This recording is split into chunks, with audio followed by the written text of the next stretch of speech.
Hello students, welcome to simplify boards. तो आज हम हमारी बोर्ड की क्लास जो 10th क्लास है इसका एक बहुत ही इंपॉर्टेंट चैप्टर करने वाले हैं, मेटल्स एंड नॉन मेटल्स। तो इस चैप्टर से ऑलमोस्ट हर साल हमें 5 to 8 मार्क्स का जो पेपर है वो बोर्ड में देखने को मिलता है। तो इस वीडियो में हम पूरा चैप्टर एक ही बार में स्टेप बाय स्टेप बिल्कुल सिंपल तरीके से समझेंगे। तो स्टार्ट करते हैं। तो सबसे पहले एक बेसिक सवाल कि मेटल्स और नॉन मेटल्स होते क्या हैं। तो देखो, हमारी दुनिया में ना जो भी एलिमेंट्स हैं उन्हें दो मेन ग्रुप्स में डिवाइड किया गया।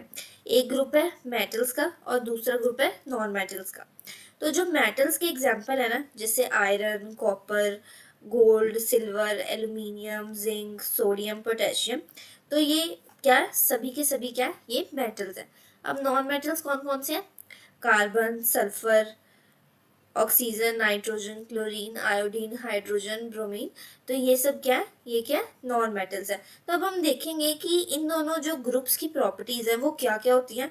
तो पहले हम फिजिकल प्रॉपर्टीज देखेंगे और बाद में हम केमिकल प्रॉपर्टीज पढ़ेंगे और देखेंगे कि दोनों में क्या डिफरेंस है, मेटल्स और नॉन मेटल्स में। अब फिजिकल प्रॉपर्टीज ऑफ मेटल्स। अब हम देखते हैं कि मेटल की फिजिकल प्रॉपर्टीज क्या होती है।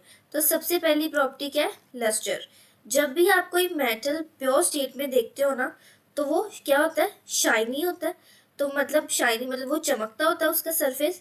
तो ये जो इसी प्रॉपर्टी है, तो ये जो मेटेलिक लस्टर है इसे वही कहते हैं। जब कोई भी शाइनी चीज हम देखते हैं ना, तो उसे मेटेलिक लस्टर कहते हैं। जैसे गोल्ड या फिर सिल्वर की जो ज्वेलरीज होती हैं वो कितने शाइनी होते हैं, तो वो क्या है? लस्टर है। तो सेकंड प्रॉपर्टी क्या है? मेलेबिलिटी। अब मेटल्स को पीट कर जो थिन शीट्स बनाई जाती है और बाद में उन्हें किसी भी फॉर्म में बनाया जाता है। जैसे पहले मेटल को एक थिन शीट में बना के उसे बाद में गोल्ड या सिल्वर जो भी हमें चाहिए, तो उसकी फॉर्म में हम जैसी भी शेप चाहिए वैसे हम उसको कन्वर्ट कर सकते हैं। तो जो गोल्ड और सिल्वर है ये सबसे ज़्यादा मेलेबल मेटल्स होते हैं, क्योंकि जो गोल्ड और सिल्वर की ज्वेलरी है वो अलग अलग डिजाइन में बनती है, तो मेलेबिलिटी के कारण वो इजीली फॉर्म हो जाते हैं। थर्ड प्रॉपर्टी है डक्टिलिटी। तो मेटल्स को खींचकर थिन वायर्स में बदला जा सकता है, तो इसे हम क्या बोलते हैं? डक्टिलिटी। तो गोल्ड सबसे ज्यादा डक्टाइल मैटर है। सिर्फ 1 ग्राम गोल्ड से हम 2 किलोमीटर तक की लंबी वायर बना सकते हैं, सिर्फ 1 ग्राम से। ठीक है। तो कंडक्टिविटी क्या होती है?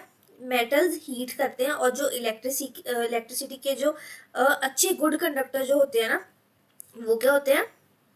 मेटल। तो बेस्ट कंडक्टर ऑफ हीट जो है वो क्या होते हैं? सिल्वर और कॉपर। तो इसीलिए घर में जो हमारी इलेक्ट्रिक वायर्स है वो किस चीज की बनती है? कॉपर की बनती है। अब फिफ्थ क्या है हमारी प्रॉपर्टी? हार्डनेस। तो जनरली जो मेटल्स होते हैं ना वो बहुत ज्यादा हार्ड होते हैं। तो लेकिन जो हार्डनेस है ना वो वेरी करती है कि मेटल का टाइप कौन सा।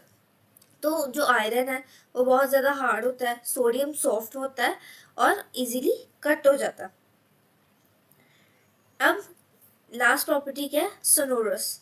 तो जो मेटल्स किसी हार्ड सरफेस से जब टकराते हैं तो एक हमें रिंगिंग साउंड सुनाई देती है ना। तो जो रिंगिंग साउंड प्रोड्यूस होती है, जो स्कूल बेल्स में भी यूज होते हैं मेटल्स, तो वो सब कहाँ से जो रिंगिंग साउंड में आती है, तो वो कैसे सोनोरस होते हैं? क्योंकि वो मेटल से बने होते हैं। ठीक है। अब नेक्स्ट देखते हैं। अब यहाँ एक बहुत ही इंपॉर्टेंट चीज है कि कौन कौन सी एक्सेप्शंस जो है जो हमें बोर्ड एग्जाम्स में ध्यान रखनी है और पूछी भी जाती है हमें बोर्ड एग्जाम्स में। तो सबसे पहला एग्जाम्पशन क्या है? मर्करी। तो जो मर्करी एक ऐसा मेटल है जो रूम टेम्परेचर पे लिक्विड होता है। बाकी सभी मेटल्स जो होते हैं वो सॉलिड होते हैं, सिर्फ जो मर्करी है वो रूम टेम्परेचर पे लिक्विड होता है। अब दूसरी एग्जेप्शन क्या है? गैलियम और कैल्शियम। तो ये जो दोनों मेटल्स है ना, इनका मेल्टिंग पॉइंट इतना कम है कि अगर आप इन्हें अपने हाथ की हथेली मतलब अगर हम अपनी हथेली पे भी रखें ना, तो वहां पे ही पिघल जाता है। अब तीसरी क्या है? Sodium and potassium. तो ये जो दोनों मेटल्स है ना, ये इतने सॉफ्ट होते हैं कि हम इसे इजीली नाइफ से कट कर सकते हैं और इनकी डेंसिटी भी बहुत ही ज्यादा कम होती है। नेक्स्ट कौन सा है? आयोडीन। आयोडीन एक नॉन मेटल है, लेकिन ये लस्ट्रस होता है, मतलब कि ये शाइनी होता है। जबकि इसकी जो जनरली नॉन मेटल्स जो हैं वो डल होते हैं, बट ये क्या होता है? हल्का सा शाइनी होता है। अब नेक्स्ट क्या है? ग्रेफाइट। तो ग्रेफाइट कार्बन का एक फॉर्म होता है जो एक नॉन मेटल है, लेकिन ग्रेफाइट इलेक्ट्रिसिटी कंडक्ट करता है। बाकी जितने भी नॉन मेटल्स हैं वो इलेक्ट्रिसिटी कंडक्ट नहीं करते, बिल्कुल भी कंडक्ट। तो इसीलिए जो ग्रेफाइट इलेक्ट्रोड्स है वो इसमें यूज होते हैं। अब डायमंड, जो डायमंड है वो भी कार्बन का एक फॉर्म है। तो ये भी एक नॉन मेटल है, लेकिन ये सबसे हार्ड नेचुरल सब्सटेंस होता है। बहुत ही हाई मेल्टिंग और बॉइलिंग पॉइंट होता है इसका, कार्बन का, डायमंड का। ठीक है। अब physical properties of non metals. अब हम एक कंपैरिजन देखते हैं कि मेटल्स और नॉन मेटल्स की प्रॉपर्टीज में क्या कंपैरिजन है। तो देखो, जो मेटल्स होते हैं वो क्या होते हैं, शाइनी होते हैं। लेकिन जो नॉन मेटल्स होते हैं वो क्या होते हैं, डल होते हैं, एक्सेप्ट आयोडीन, है ना। अभी हमने पढ़ा ना कि आयोडीन के अलावा जितने भी नॉन मेटल्स हैं वो डल है। अब इसकी जो स्टेट है, मतलब मेटल्स जो हैं वो सॉलिड होते हैं रूम टेम्परेचर पर मर्करी सॉलिड नहीं होता, ये भी हमने पढ़ा। और यहाँ पे जो नॉन मेटल्स है वो या तो सॉलिड होते हैं या फिर गैस होते हैं। ठीक है, एक्सेप्ट ब्रोमीन। ठीक है, जो ब्रोमीन क्या होता है वो लिक्विड होता है। अब जो मेटल्स है वो मेलेबल होते हैं और डक्टाइल होते हैं, बल्कि जो नॉन मेटल्स हैं वो नॉन मेलेबल है, ना ही वो मेलेबल है ना ही वो डक्टाइल है। तो वो क्या होते हैं, ब्रिटल होते हैं, मतलब उन्हें प्रेशर लगाओ तो वो क्या हो जाते हैं, टूट जाते हैं। वो क्या होते हैं, ब्रिटल होते हैं, कि उन्हें अगर हम प्रेशर लगाएंगे तो वो टूट जाते हैं। ठीक है। अब जो मेटल्स हैं वो बिजली और हीट के कंडक्टर होते हैं, मतलब जो गुड कंडक्टर होते हैं। अब जो नॉन मेटल्स हैं वो क्या होते हैं, वो पुअर कंडक्टर होते हैं। जैसे अगर ग्रेफाइट को एक्सेप्ट जो बाकी जितने भी नॉन मेटल्स हैं वो सभी के सभी क्या होते हैं, पुअर कंडक्टर होते हैं। अब जो मेटल्स हैं वो साउंड प्रोड्यूस करते हैं, पर जो नॉन मेटल्स हैं वो साउंड प्रोड्यूस नहीं करते। तो इनकी जो हार्डनेस है जनरली हार्ड होते हैं, पर ये ब्रिटल होते हैं, है ना, हमने पढ़ा। तो ये जो टेबल है ये हमें याद रखना है, ये पेपर में बहुत ही इंपॉर्टेंट है टेबल, अगर हम इसे बनाएंगे। तो नेक्स्ट देखते हैं। अब मेटल रिएक्ट विद ऑक्सीजन। जब हम देखते हैं कि मेटल की केमिकल प्रॉपर्टीज क्या है, तो पहली केमिकल प्रॉपर्टी क्या है मेटल की, कि मेटल का ऑक्सीजन के साथ क्या रिएक्शन है। तो जब मेटल ऑक्सीजन के साथ रिएक्ट करता है ना, तो वो मेटल ऑक्साइड फॉर्म करता है। क्या करता है, मेटल ऑक्साइड फॉर्म करता है। अब जब एक एग्जाम्पल की हेल्प से देखते हैं, कॉपर और ऑक्सीजन। जब कॉपर में एयर में, मतलब जब कॉपर को एयर में गर्म किया जाता है, तो जो वो ऑक्सीजन के साथ जब रिएक्ट करता है तो वो ना एक ब्लैक कलर कॉपर ऑक्साइड बनाता है। ठीक है, ये इसकी रिएक्शन है। तो ये क्या करता है, एक ब्लैक कलर कॉपर ऑक्साइड बनाता है। ठीक है। अब जब एल्यूमिनियम ऑक्सीजन के साथ रिएक्ट करता है तो वो एल्यूमिनियम ऑक्साइड बनाता है। जब मैग्नीशियम ऑक्सीजन के साथ रिएक्ट करता है तो एक वाइट फ्लेम जो है इससे निकलती है। ठीक है। अब एक इम्पॉर्टेंट चीज, जो सोडियम और पोटेशियम होते हैं ना, इतने ज्यादा ये रिएक्टिव होते हैं कि अगर इन्हें हम खुले में छोड़ देना तो वो उसी टाइम ही आग पकड़ लेते हैं। तो इन्हें हम जो केरोसिन ऑयल में रखते हैं, और दूसरी तरफ जो गोल्ड और सिल्वर है वो ऑक्सीजन के साथ बिल्कुल ही रिएक्ट नहीं करते, चाहे कितना भी हाई टेम्परेचर हो वो ऑक्सीजन के साथ बिल्कुल भी रिएक्ट नहीं करते। ठीक है, यहाँ तक क्लियर है सबको।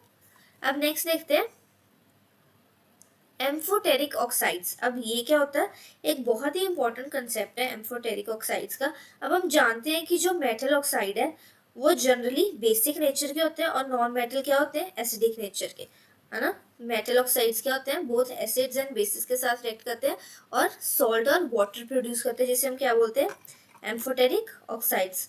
कुछ जो मेटल ऑक्साइड्स होते हैं ना, जो एसिड से भी रिएक्ट करें और बेस से भी रिएक्ट करें, और दोनों केसेस में जब वो सॉल्ट एंड वाटर प्रोड्यूस करे तो क्या होता है, एम्फोटेरिक ऑक्साइड्स। तो अभी हमने क्या देखा कि जो मेटल ऑक्साइड्स होते हैं, मेटल ऑक्साइड्स जो होते हैं वो जनरली बेसिक नेचर के होते हैं, और जो नॉन मेटल है, नॉन मेटल ऑक्साइड्स क्या होते हैं, वो एसिडिक नेचर के होते हैं।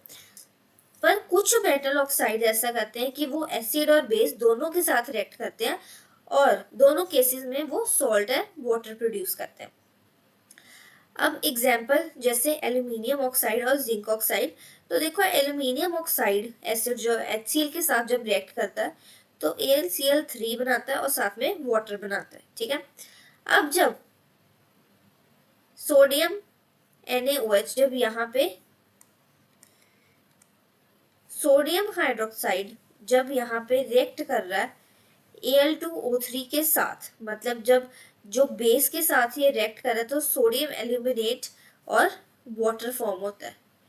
जब ये बेस के साथ रिएक्ट करेगा NaOH के साथ तो क्या फॉर्म होगा, सोडियम एल्यूमिनेट और वाटर। ठीक है, अब नेक्स्ट देखते हैं metals react with water. Next property क्या है कि मेटल्स का पानी के साथ क्या रिएक्शन होता है। तो इसकी जनरल इक्वेशन क्या है, जब मेटल वाटर के साथ रिएक्ट करती है तो वो मेटल ऑक्साइड बनाती है और हाइड्रोजन गैस बनाती है। या तो मेटल ऑक्साइड वाटर के साथ जब रिएक्ट करेगी तब वो क्या बनाती है, वो मेटल हाइड्रोक्साइड बनाती है। तो देखते हैं, जैसे पोटेशियम है और सोडियम है, तो जो पोटेशियम और सोडियम है ये दोनों जो ठंडा पानी होता है ना उसके साथ बहुत ही वॉयलेंट रिएक्शन क्रिएट करते हैं। इतना एक्सोथर्मिक रिएक्शन होता है ये एक एक्सोथर्मिक रिएक्शन होता है कि जो हाइड्रोजन गैस बनती है ना वो तुरंत ही आग पकड़ लेती है, वो तुरंत ही फायर पकड़ लेती है। अब जो कैल्शियम है ये जब कोल्ड वाटर के साथ रिएक्ट करता है तो ये थोड़ा लेस वॉयलेंट होता है, ये लेस वॉयलेंट होता है। और हाइड्रोजन के गैस के जो बबल्स हैं कैल्शियम के सरफेस पर चिपक जाते हैं। यहाँ पे जो बबल्स बनते हैं ना, तो जो बबल्स होते हैं वो कैल्शियम के सरफेस पर चिपक जाते हैं। ठीक है, अब यहाँ से इसी वजह से जो कैल्शियम है वो फ्लोट करना शुरू करने लगता है। ठीक है, अब मैग्नीशियम जो है ये जब कोल्ड वाटर से रिएक्ट करता है तो इसकी रिएक्शन कुछ नहीं होती क्योंकि ये कोल्ड वाटर से रिएक्ट करता ही नहीं है, ये सिर्फ हॉट वाटर से रिएक्ट करता है और वो भी जब रिएक्ट करता है तो फ्लोट करने लगता है H2 बबल्स की वजह से। तो ये क्या करता है, फ्लोट करता है। अब एल्यूमिनियम, आयरन या जिंक ये ना तो कोल्ड वाटर के साथ रिएक्ट करते हैं ना हॉट वाटर के साथ, ये सिर्फ स्टीम से रिएक्ट करते हैं। ठीक है, अब जैसे लेड है, कॉपर है, सिल्वर है या गोल्ड है, तो ये जो है ये बिल्कुल भी नहीं रिएक्ट करते ना पानी से ना किसी और चीज। तो ये पानी के साथ तो इनका बिल्कुल भी कोई रिएक्शन नहीं होता, ना कोल्ड वाटर ना हॉट वाटर ना स्टीम, तो इनका पानी के साथ कोई भी रिएक्शन नहीं होता। अब metal react with dilute acids. अब हम देखते हैं कि जो मेटल्स हैं वो डाइल्यूट एसिड्स के साथ कैसे रिएक्ट करते हैं। तो जनरल इक्वेशन क्या है कि मेटल जब डाइल्यूट एसिड के साथ रिएक्ट करता है तो सॉल्ट प्लस हाइड्रोजन गैस बनती है। तो अब जो रिएक्टिविटी ऑर्डर हम देखें अगर, तो उसके अकॉर्डिंग क्या होता है, reactivity order magnesium, aluminium, zinc और आयरन। अब जो कॉपर है वो तो बिल्कुल रिएक्ट नहीं करता डाइल्यूट HCl से, तो जो मैग्नीशियम है वो सबसे ज्यादा रिएक्टिव है एसिड के साथ और फास्टेस्ट बबल्स ये इसमें आते हैं और बहुत ज्यादा हीट भी होती है, most heat and fastest bubbles. ठीक है, अब अगर हम एक इम्पॉर्टेंट कंसेप्शन पढ़ें तो जब मेटल HNO3 के साथ रिएक्ट करता है ना तब गैस नहीं बनती। जब जो मेटल है वो HNO3 के साथ जब रिएक्ट करता है ना तब कोई भी H2 गैस नहीं फॉर्म होती, ये एक एक्सेप्शनल केस है। ठीक है, अब हम देखते हैं रिएक्टिविटी सीरीज। तो रिएक्टिविटी सीरीज बहुत ही इंपॉर्टेंट है। ये एक जो लिस्ट है जिसमें मेटल्स को उनकी रिएक्टिविटी के डिक्रीजिंग ऑर्डर में अरेंज किया गया, तो इसको याद करने की एक ट्रिक होती है KNaCl-MgAl-ZnFe। तो इसे याद करने की ट्रिक है, यहां से देखेंगे किसी ने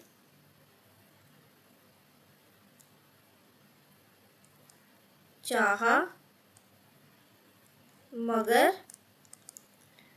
अलग जिंदगी फिर पाई।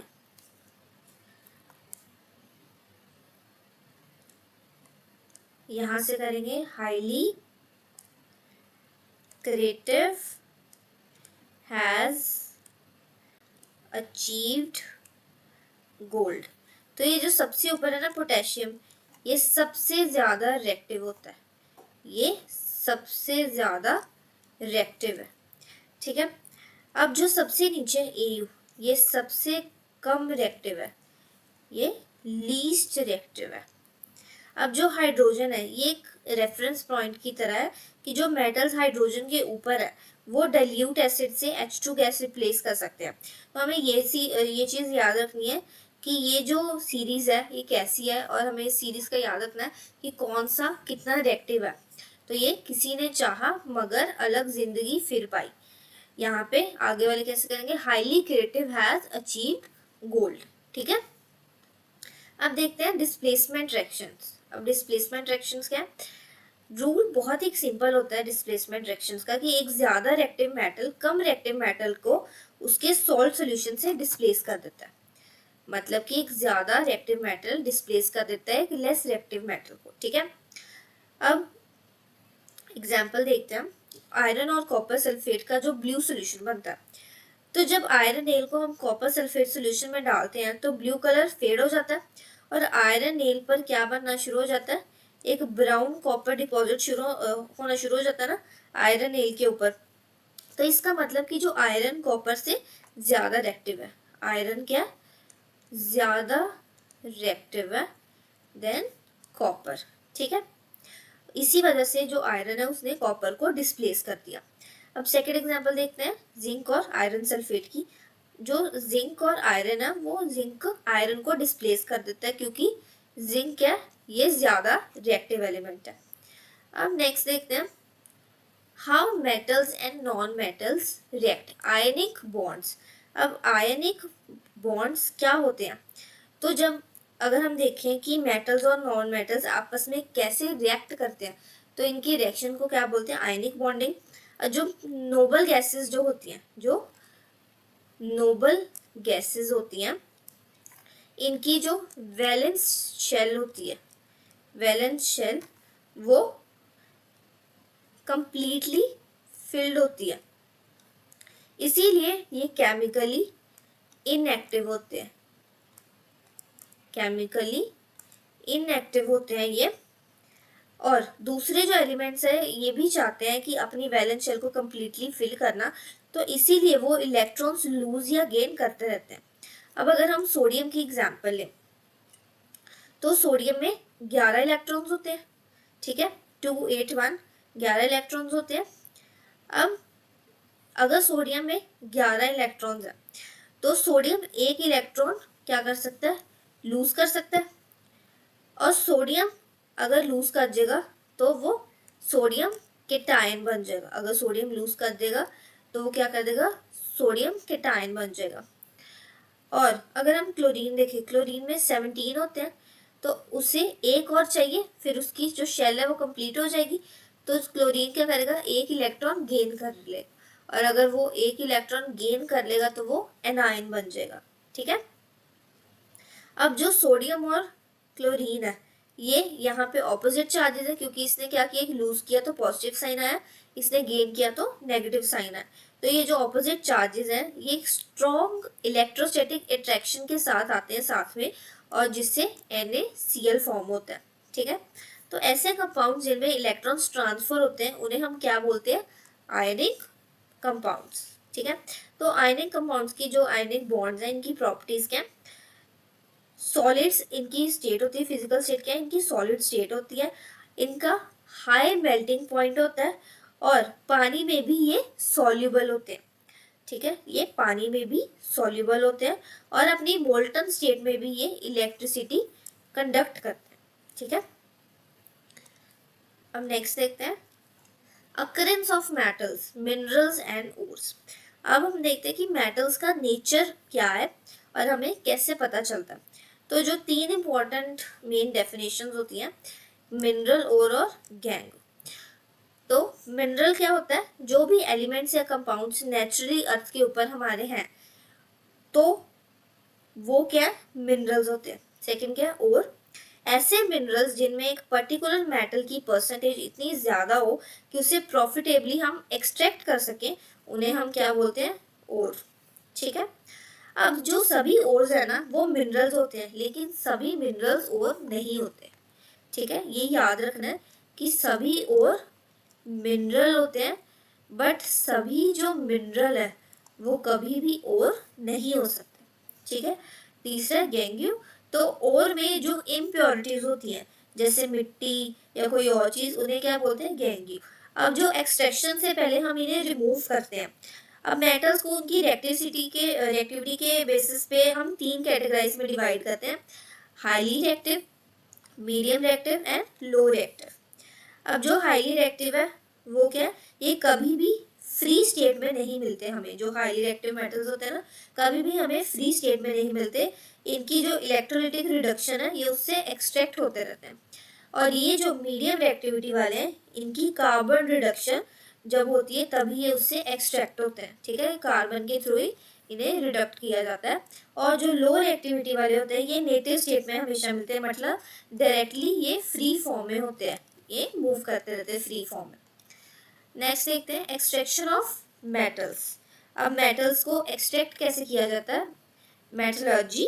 अब हम मेटलर्जी देखते हैं कि मेटल्स को उनके ओर से कैसे एक्सट्रैक्ट किया जाता है, ओर से मेटल्स को कैसे एक्सट्रैक्ट किया जाता है। तो स्टेप 1 में क्या करते हैं, इनरिचमेंट या कॉन्सेंट्रेशन ऑफ ओर। तो पहले ओर में से गैंग्यू हटाते हैं, फिजिकल या केमिकल मेथड इसमें यूज किए जाते हैं। सेकेंड स्टेप में क्या होता है, रोस्टिंग। सल्फाइड ओर्स जो होते हैं वो एक्सेस एयर में स्ट्रॉन्गली हीट किया जाता है और वो जो मेटल ऑक्साइड्स हैं वो कन्वर्ट हो जाते हैं मेटल ऑक्साइड्स में। थर्ड में फिर क्या होता है, कैल्सिनेशन होता है। कैल्सिनेशन में क्या होता है, जो कार्बोनेट ओर्स है ना उनको लिमिटेड एयर में स्ट्रॉन्गली हीट किया जाता है, जिससे जो मेटल ऑक्साइड है वो बन जाता है। फोर्थ स्टेप क्या होता है, रिडक्शन टू मेटल। अब जो मेटल ऑक्साइड को कार्बन से रिड्यूस किया जाता है उसे मेटल के रिडक्ट करके प्रॉपर मेटल की फॉर्म में कन्वर्ट किया जाता है। अब थर्मेट रिएक्शन, उसके बाद क्या किया जाता है, एक स्पेशल रिएक्शन है जिसमें Fe2O3 को एल्यूमिनियम से रिड्यूस करते हैं, तो उसे क्या बोलते हैं, थर्मेट रिएक्शन, ठीक है। इसे हम जो रेलवे ट्रैक्स हैं उन्हें ज्वाइन करने के लिए यूज करते हैं और ये बहुत ही एक्सोथर्मिक रिएक्शन होती है। क्योंकि इन्हें रेलवे ट्रैक्स में क्यों यूज करते हैं, क्योंकि ये जो रिएक्शन है इतनी ज़्यादा हीट प्रोड्यूस करती है कि ये आयरन को भी एक मोल्टन स्टेट में ला सकती है, आयरन को भी पिघला सकती है, तो इसलिए इसे रेलवे ट्रैक्स में यूज किया जाता है जोड़ने में। अब इलेक्ट्रोलाइटिक रिफाइनिंग, इम्प्योर मेटल को एनोड बनाते हैं, प्योर मेटल की थिन स्ट्रिप को क्या बनाते हैं, कैथोड बनाते हैं। तो जो सॉल्ट सोल्यूशन इलेक्ट्रोलाइट होता है उससे जब करंट पास करो तो जो प्योर मेटल है वो कैथोड के ऊपर डिपॉजिट हो जाता है और जो इम्प्योरिटीज हैं वो एनोड मड में बैठ जाती है, ठीक है, वो एनोड मड में बैठ जाती है। नेक्स्ट क्या है, करोजन, रस्टिंग ऑफ मेटल्स। अब करोजन एक बहुत ही कॉमन फिनोमेना है। करोजन का मतलब क्या होता है कि मेटल के सरफेस पे जो मॉइस्चर, एयर या केमिकल्स के साथ जो रिएक्शन हुई है उससे वो मेटल क्या है वो खराब हो गया। तो 3 कॉमन एग्जांपल्स है, आयरन। आयरन क्या होता है, जब मॉइस्चर एयर में हम रखते हैं तो रस्ट फॉर्म हो जाती है, ब्राउन फ्लेकी लेयर बनती है इसकी, उसे हम रस्ट बोलते हैं। तो रस्ट का फॉर्मूला क्या है, Fe2O3 XH2, ठीक है। और सिल्वर क्या है, सिल्वर जब हम सल्फर से रिएक्ट करते हैं तो वो क्या ब्लैक हो जाती है, ब्लैक कलर की हो जाती है, तो सिल्वर सल्फाइड Ag2S ये बनता है। और इसीलिए जो पुरानी सिल्वर की चीज़ें अगर हमारे पास घर पे होंगी भी तो वो क्या होती है, हल्की हल्की ब्लैक होगी होती है अब तक। कॉपर, जो मॉइस्ट CO2 के साथ जब वो रिएक्ट करता है तो वो ग्रीन कलर का हो जाता है, जो बेसिक कॉपर कार्बोनेट है वो बनता है इसके साथ। अब रस्टिंग के लिए ना दोनों चीज़ें चाहिए हमें, एयर और वाटर, एयर और वाटर दोनों होगा तभी रस्टिंग हो पाएगी। अगर सिर्फ पानी हो तो कभी भी रस्टिंग नहीं हो सकती, अगर सिर्फ ड्राई एयर और कोई वाटर ना हो फिर भी कभी भी रस्टिंग नहीं हो सकती। अब करोजन को प्रिवेंट कैसे किया जा सकता है, अब करोजन को प्रिवेंट करने के क्या क्या तरीके हैं कि या तो हम पेंटिंग करें या ऑयलिंग करें, मतलब मेटल सरफेस को कवर करके रखें, एयर और वाटर से बचा के रखें। सेकेंड, गैल्वेनाइजेशन, आयरन या स्टील पर जिंक की थिन कोटिंग करते हैं अगर हम, तो ये मेथड बहुत इफेक्टिव होता है क्योंकि जो जिंक है वो ज़्यादा रिएक्टिव है तो जिंक सरफेस को प्रोटेक्ट करता है।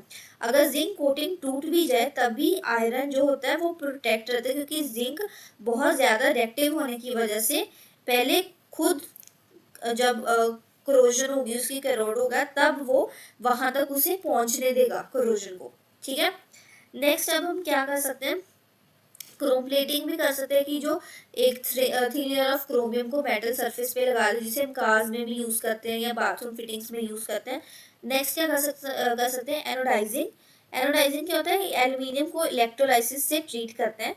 तो जो डिल्यूट H2SO4 होता है ना, इसमें जब हम इसे रिएक्ट करते हैं तो इससे एल्यूमिनियम पर एक थिक Al2O3 लेयर बनती है। तो ये जो लेयर है ना, ये कोरोजन से रोकती है और इसको डाई भी कर सकते हैं अट्रैक्टिव फिनिश के लिए हम। Last, alloying.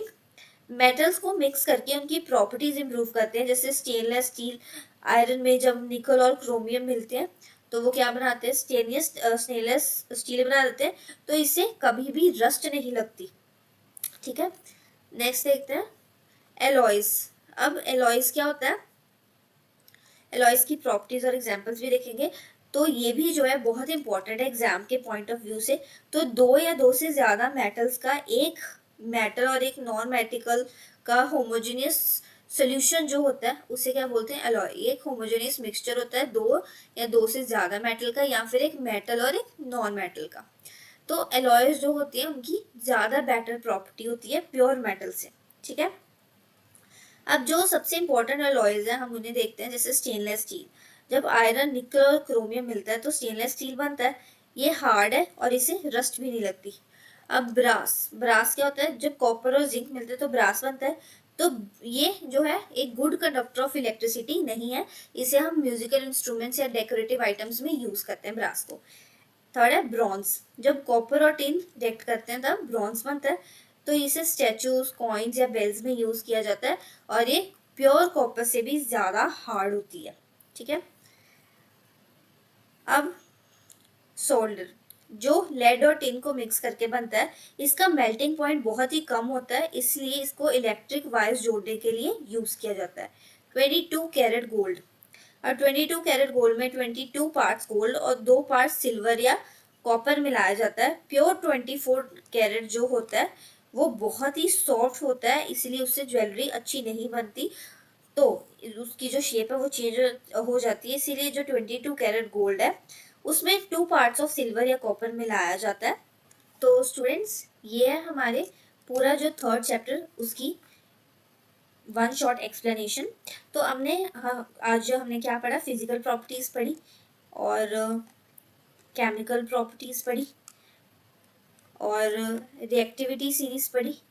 ठीक है, आयनिक कंपाउंड्स पढ़े, कोरोजन पढ़ा और एलॉयज पढ़ा। और अगर आपको ये वीडियो हेल्पफुल लगी हो तो वीडियो को लाइक करना, अपने क्लासमेट्स के साथ शेयर करना और ऐसी वीडियोस के लिए चैनल को सब्सक्राइब कर देना।